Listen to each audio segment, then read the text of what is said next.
창세기에 있는 내용은 인류가 죄악의 길을 걸어가고 있는 내용을 보여주고 있습니다. 선악과를 먹음으로써 하나님의 권위를 빼앗으려고 했던 인간의 모습이 있죠.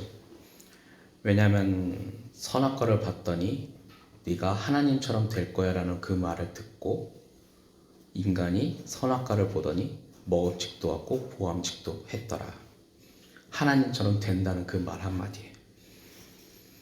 그리고 선악을 분별해 서로 시기와 질투함으로 또한 형제 간의 살인사건도 일어났던 내용도 있고요. 그럼에도 불구하고 인류는 하나님께 도전하기 위해 바벨탑도 쌓아 올리는 사건도 있었습니다. 또한 하나님은 홍수 심판으로 노아 가족 외의 모든 사람들을 죄악으로 물든 그 사람들을 심판했고, 하지만 인간은 죄악으로 다시 걷잡을 수 없이 늘어만 가기고자 했던 내용이 창세기 11장까지 있는 내용이기도 합니다. 그렇기 때문에 하나님은 새로운 재창조의 계획을 실행하기에 시작했는데, 의인들의 후손들이 바로 이 세상에 복이 되는 재창조의 계획. 그래서 하나님은 믿음의 조상 아브라함을 선택했고, 그 이야기의 시작이 바로 창세기 12장의 내용입니다. 바벨탑 사건 이후 수많은 인류들인 민족이 나누어지고 흩어졌습니다. 흩어지면 좀 죄악된 길도 흩어졌으니 좀 덜 할 줄 알았는데 여전히 인류는 죄악된 길을 살아가고 있고, 그래서 하나님은 죄악된 길이 아닌 하나님 나라의 길이 어떤 것인지, 예수님이 오실 때까지 좀 좋은 것이 뭔지 하나의 샘플을 좀 보여주기 위해, 그렇기 위해 아브라함을 선택했는데, 창세기 12장 2절에 보면 하나님은 아브라함을 통해 큰 민족을 이루게 하고 아브라함의 이름을 창대하게 하겠다고 선언합니다. 이것이 바로 새로운 프로젝트에 대한 계획이죠. 근데 우리가 분명히 알아야 할 것은 아브라함은 그 정도로 대단한 인물은 아닙니다. 75세의 나이가 이때 당시에는 어떤 나이 정도 되는지 모르겠지만, 우리가 생각해도 나이가 많은 촉에 속했기 때문에 대단한 이름도 아니었고, 이름이 창대하게 될 정도도 대단한 인물은 아닙니다. 하지만 우리가 분명히 알아야 할 것은 하나님은 큰 민족을 이루거나 세상을 구원할 능력이 전혀 없는 아브라함이라는 한 사람을 선택했습니다. 그렇다면 우리가 분명히 알아야 할 것은 세상의 진정한 구원자는 아브라함이 아니라 바로 하나님 여호와라는 사실이죠. 그렇기 때문에 우리가 하나님께서 바로 아브라함을 축복하는 자에게 복을 주시는 분은 바로 하나님이고, 아브라함을 저주하는 자에게 저주하시는 분도 바로 하나님이라는 사실을 우리는 알아야 할 것입니다. 그렇다는 것은 바로 인류를 향한 구원의 첫걸음과 계획을 실행하시는 분 또한 하나님이라는 거죠. 그렇게 바로 하나님은 아브라함 편에 서서 그 모든 구원의 계획을 실행하고 있다는 사실이 바로 오늘 말씀에서 말하고 있습니다. 그저 아브라함이라는 한 사람의 위인전기가 아니라는 사실이에요. 그래서 오늘의 이 말씀은 우리가 한 번쯤은 생각해 봐야 할 것은, 이 내용으로 우리가 생각해 봐야 할 것은, 나도 아브라함처럼 열심히 살아야겠다, 믿음의 조상이 되어야겠다, 그것이 첫 번째가 아니라, 첫 번째는 내가 하나님 편에 서서 하나님과 동행해야겠다가 첫 번째고, 두 번째 결단이 아브라함처럼 믿음에 가져야겠다라는 결단이 돼야 하는 거죠. 근데 참으로 저는 가끔 안타까운 생각이 드는 것은 아브라함을 첫 번째로 두는 경향이 좀 있었다는 거예요. 물론 아브라함 대단한 인물이죠. 저 또한 저 같은 미천한 사람이 아브라함을 뭐라고 하겠습니다만, 가끔 아브라함을 첫 번째로 둬서 하나님을 잊어버리는 경우가 있지 않았을까. 여러분들은 어떻게 생각하십니까? 아브라함은 정말 대단한 분입니다. 75세의 나이에 어떻게 그 고대 높은 문명, 메소포타미아 문명을 문명을 버리고 시골 문명으로 내려간다는 거.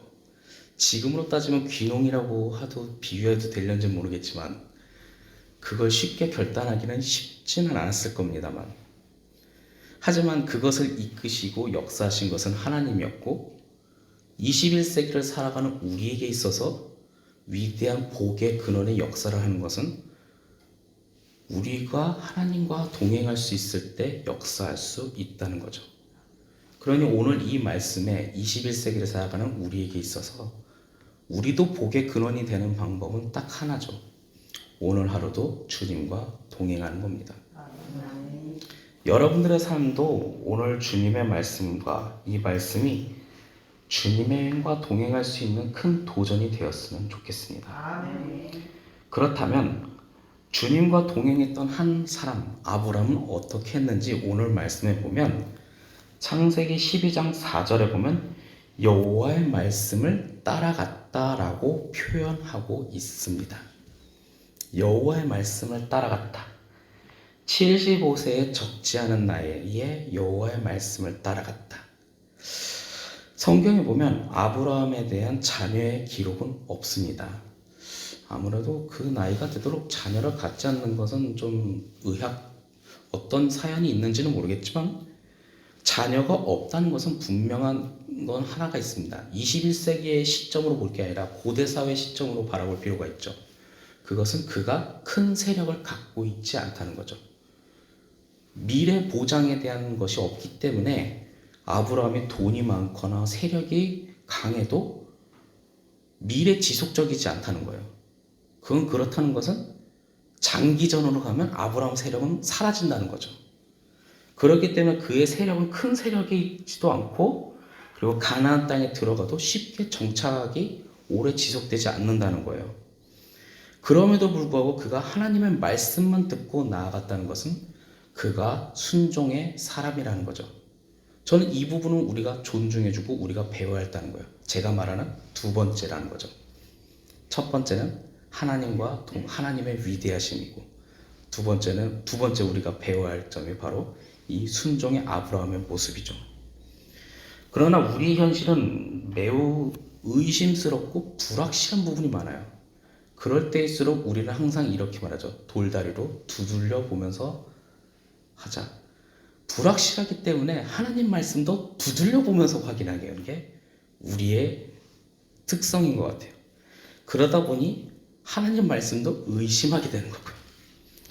참 이럴 때 어떻게 해야 할까라는 생각이 들지만 가끔 어느 순간에 신앙의 연령이 쌓이다 보면 둘다리도 두드려 보지 않고 그냥 믿음으로 발걸음이 나아갈 때가 있지 않습니까? 그건 우리가 신앙으로 연단이 되었다는 뜻인 것 같습니다.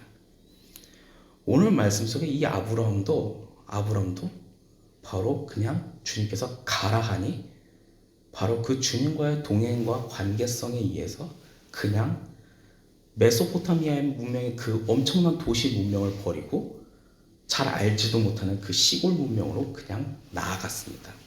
왜냐? 주님과의 관계성과 그리고 그과의 순종함으로 말씀을 따라갔다는 거죠.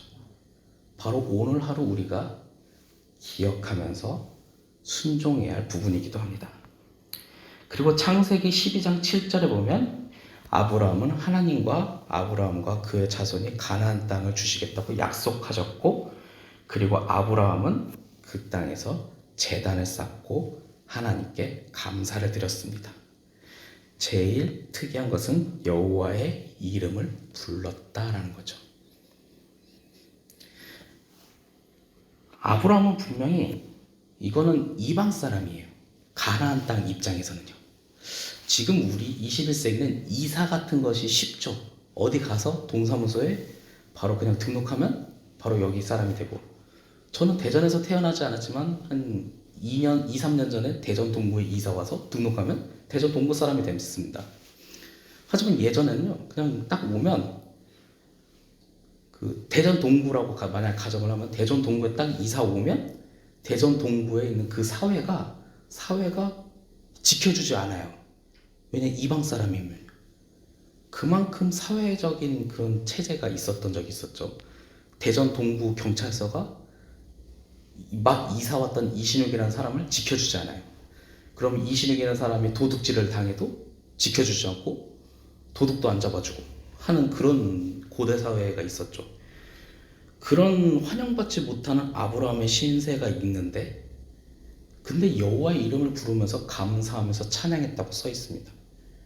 그리고 마지막 절 9절이면 남방으로 옮겨갔다라고 하는데, 이 남방이라는 히브리어 말은 네게브라는 의미가 있는데 남쪽이라는 말도 있지만 동시에 광야라는 의미도 갖고 있습니다. 이 단어를 굳이 차용한 이유는 이스라엘 남쪽이 광야 지대이기도 하죠. 그것은 그만큼 좋은 땅이지도 못하고 열악한 지역으로 어쩌면 아브라함은 점점 밀려가고 있는 것을 좀 문학적으로 표현한 면도 있습니다. 이것은 뭐냐?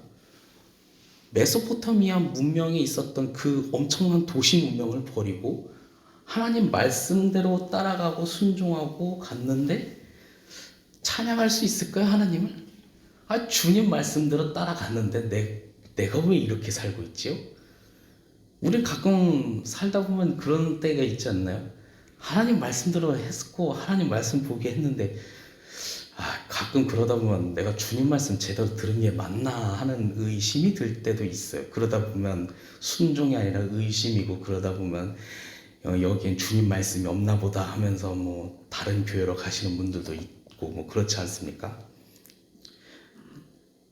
근데 이 아브라함은 점점 열악한 지역으로 가고 있음에도 불구하고 그것을 끝까지 믿으면서 주님 여호와의 제단을 쌓으면서 주님을 감사하고 있어요.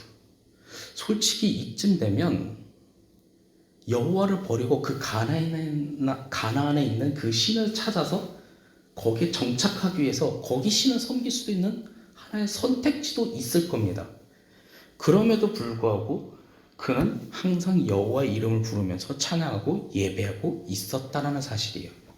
이 사실은 오늘 말씀에서 우리에게 주어진 것은 바로 복의 근원이 되는 아브라함이 그렇게 살아왔고, 제가 말하는 그 두 번째, 첫 번째는 여호와가 구원의 주체라는 사실이고, 두 번째 그것을 따라갔던 아브라함이 어떤 사람인가 하면 우리가 어떻게 살아가야 할지를 제시하고 있다는 거죠. 오늘 하루 여러분들은 하나님의 말씀으로 오늘 하루를 시작하고 있습니다. 그럼 오늘 하루는 말씀으로 승리해야겠죠. 그렇다면 오늘 말씀에 아브라함은 순종하는 사람이었고 여호와의 이름을 찬양하면서 살았습니다. 어떤 상황이었다고요? 열악한 환경 속에서요. 오늘 하루 여러분들의 각자의 삶이 어떤 하루인지는 모르겠지만 열악하고 힘들고 어쩌면 세속적으로 실패할지도 모릅니다. 뭐 손해보는 일도 있을지도 모르고요. 정신없는 하루일지도 모릅니다. 그럼에도 불구하고 여호와의 이름을 찬양하면서 오늘도 하나님의 말씀으로 복된 삶을 사신다면 바로 오늘 아브라함에게 주어졌던 복의 근원이 바로 여러분들에게 이루어진다는 사실이죠. 아멘. 그렇게 이루어질 수 있는 오늘 하루가 되기를 원합니다. 아멘. 그리고 항상 제가 말하는 거 있죠. 저 혼자 그렇게 살기 원하지 않습니다. 모두 함께 같이 그렇게 살아야지 우리가 교회 공동체 아니겠습니까? 아멘. 저 혼자 그렇게 하면 외롭습니다. 저 외롭게 저 혼자 복의 근원이 되는 걸 원치 않습니다. 여러분들과 함께 복의 근원이 되어 함께 교회를 세우고 우리 교회가 잘 되면 우리 지역사회가 잘 되고 우리 지역사회가 잘 되면 대전도 잘 되고 대전이 잘 되면 한국도 잘 되고 한국이 잘 되면 아시아가 잘 되고 아시아가 잘 되면 지구가 잘 되고 지구가 잘 되면 또 뭐가 잘 되는지 모르죠. 잘 될 거예요. 아무튼 그렇게 우리가 믿음으로 오늘 하루도 승리할 수 있기를 간절히 소망합니다. 아멘. 기도하겠습니다.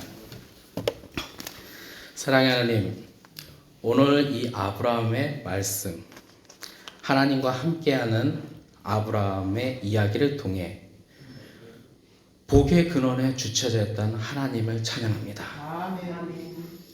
하나님과 동행하기를 원합니다. 아멘. 주님, 오늘 하루도 동행하며 승리할 수 있도록 도와주시옵소서. 아멘.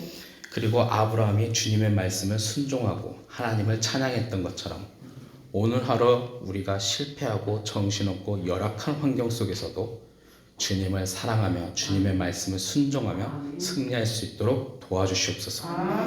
오늘도 주님의 말씀으로 승리하고 싶습니다. 주님 도와주세요. 또한 주님 앞에 작은 예물 드렸습니다. 이 예물로 우리가 승리할 수 있도록, 이 예물로 주님께 사랑할 수 있는 마음을 드렸고, 이 예물이 주님의 역사하시는 모든 사역에 쓰임 받을 수 있도록 주님 도와주시옵소서. 언제나 함께 하신 아버지께 감사드리며 주 예수 그리스도의 이름으로 기도했습니다.